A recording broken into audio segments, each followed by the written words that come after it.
much for inviting me this evening. I find myself in a highly unusual position tonight, defending the Conservative Party.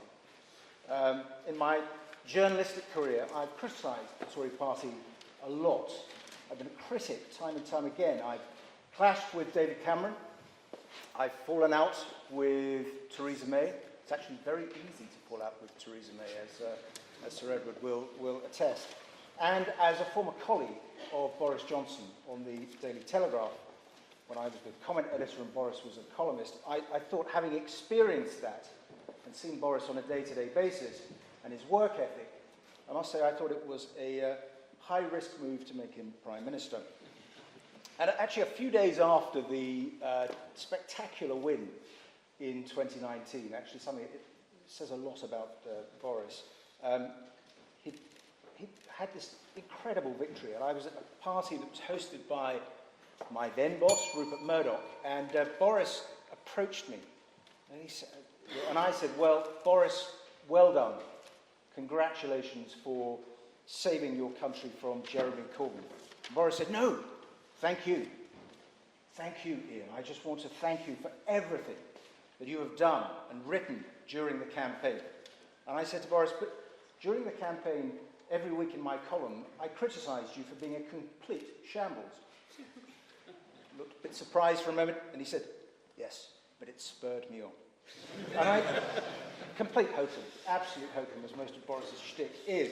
But I tell this story simply to illustrate that I am not a party loyalist. I'm not a member of the Conservative Party. So I defend it and oppose this motion from a non-tribal position. The situation facing the Conservative Party is, how shall we phrase this politely, suboptimal. But it has been here before in its history. It's been written off time and time again.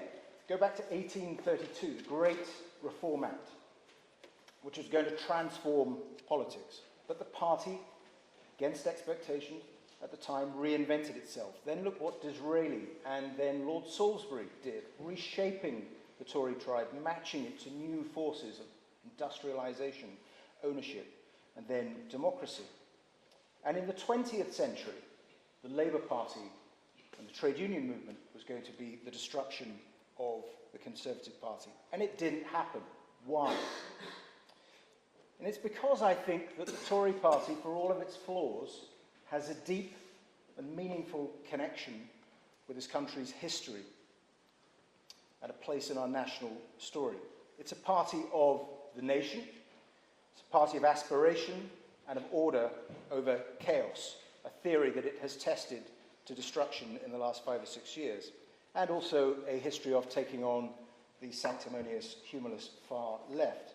Now, the party is in a mess, and the record of the last 14 years is, let's be polite, it's not a great record. On immigration, we've heard it, we've heard the case put against the Conservative Party. The turnover of leaders, the making of Liz Truss as a Prime Minister for 49 days, a calamitous decision. But the answer is not reform and Nigel Farage. We have seen this movie before. I'm old enough, just about, to remember the rise of the SDP in the 1980s, which was going to redraw the political map entirely. And it didn't happen. Time and again, the ultimate political choice in this country, because of our electoral system and our history, comes down to a choice between Labour and the Tories. It's a great clash.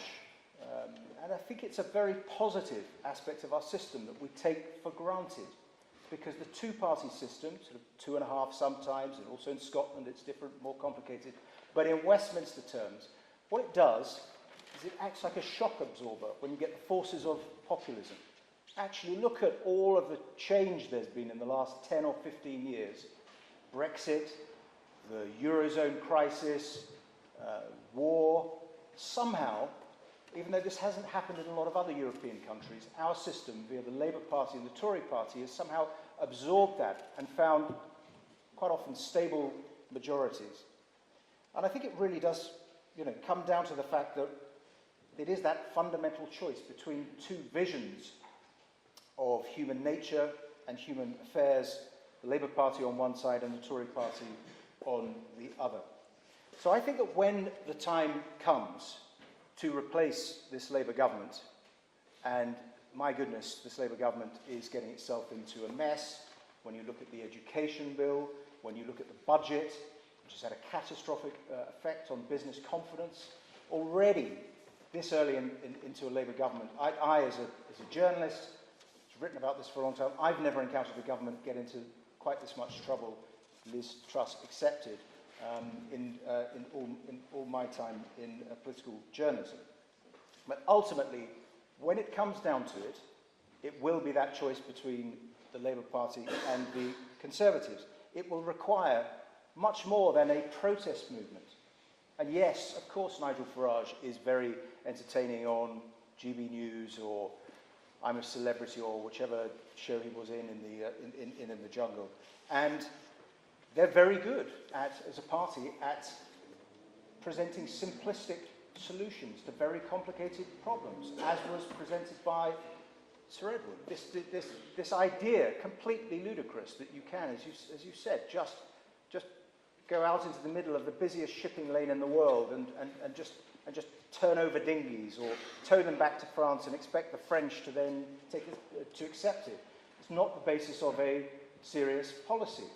Nigel Farage doesn't have a serious policy on something like the NHS. He says that he's broadly in favour of a French-style system, but when you probe a bit more deeply on that, he can't give you any substantial detail.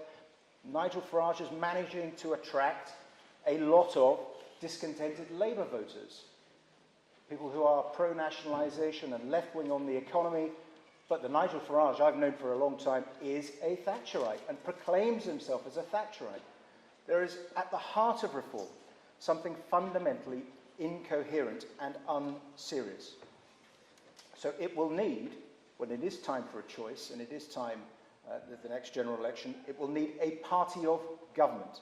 It will need a party with a broad base in the country, a party that holds seats in and around London, but that can also talk to other parts of the country, that has a history in places like Wales, where reform is on its tail, but also has a deep history across UK. The Tory party is, my contention, is going to, after all of this reform storm blows itself out, turn out to be the best vehicle for doing this. It will have to reinvent itself again, as it has done many times before. But I oppose this motion and insist that reform is simply not up to it. Reform is not going to sweep away the Tory party.